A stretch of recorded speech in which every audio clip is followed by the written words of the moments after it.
It's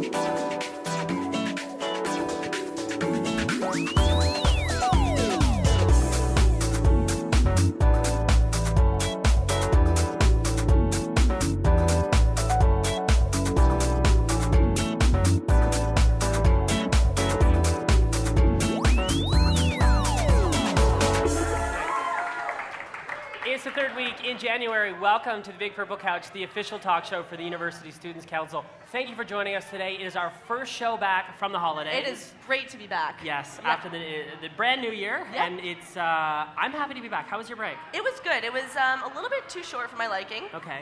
But it was relaxing.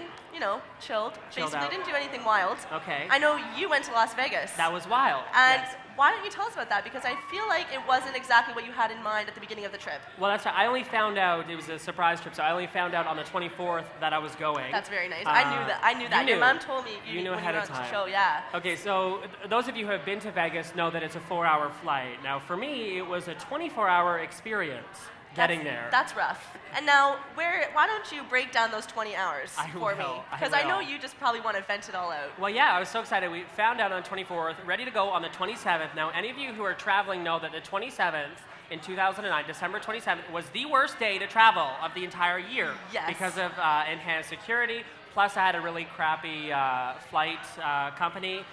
It was just a whole bad mix. So our flight was a Sunday. Okay. Supposed to fly out at 4 o'clock.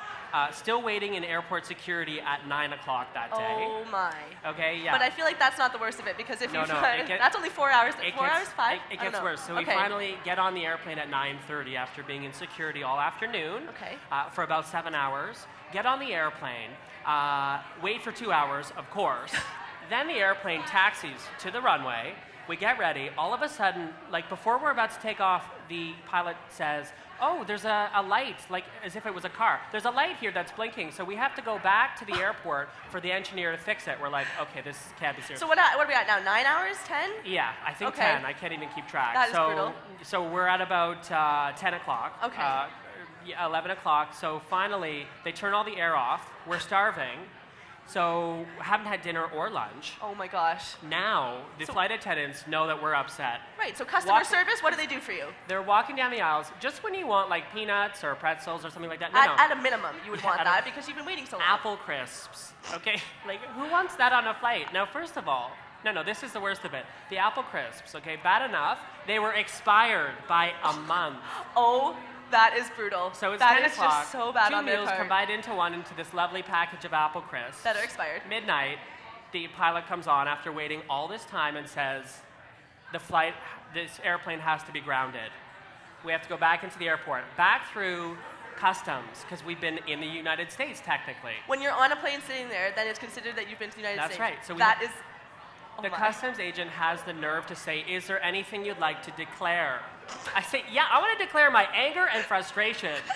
I don't think he got it, but now you're doing it here. Yeah. So back into the lobby of the airport, right where we started at 2 o'clock, almost 12 hours later. Flight left, was supposed to leave, rescheduled, 6:10 in the morning.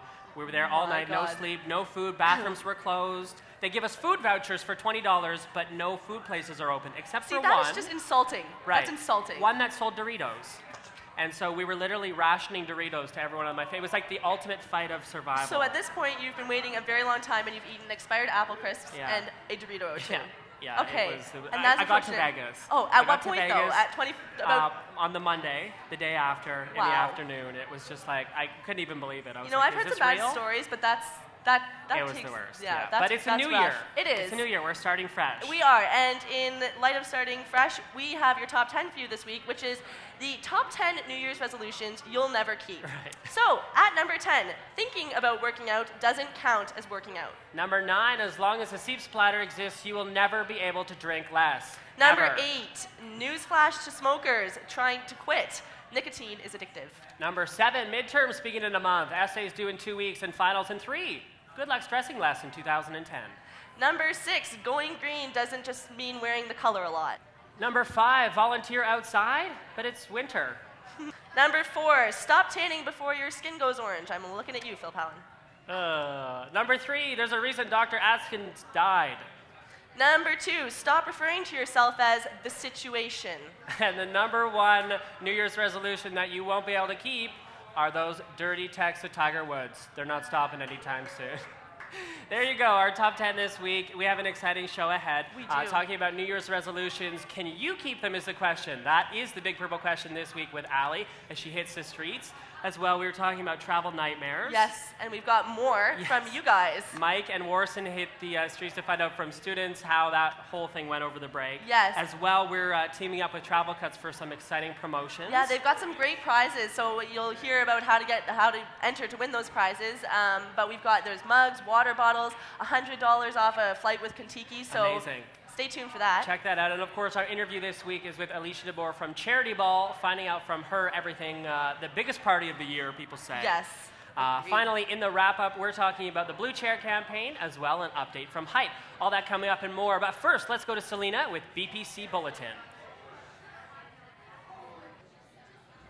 Thanks, Phil. And here's what's going on around campus for the next new weeks of the new semester.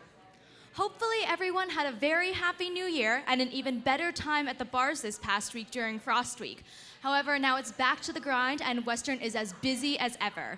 On Tuesday the 19th, the first night of the quarterfinals of Western Idol finally starts at 8 p.m. at London Hall. So I highly suggest taking the night off from working and catching the show to see some great talent and some great singing. And if you aren't able to make the Tuesday night, the second night of the quarterfinals happens again on Wednesday the 20th, again at London Hall at 8 p.m. The Western Idol competition continues on January the 25th when the semi-finalists are performing at 8 p.m. at the Wave this time. And the finalists will be performing at 8 p.m. again at the Wave, but this time on January the 28th. So definitely hit up the Wave for those 2 nights because the shows and the singing will be absolutely phenomenal. On Monday, the 25th, the nominations box for the upcoming USC elections will be closing at 4 p.m.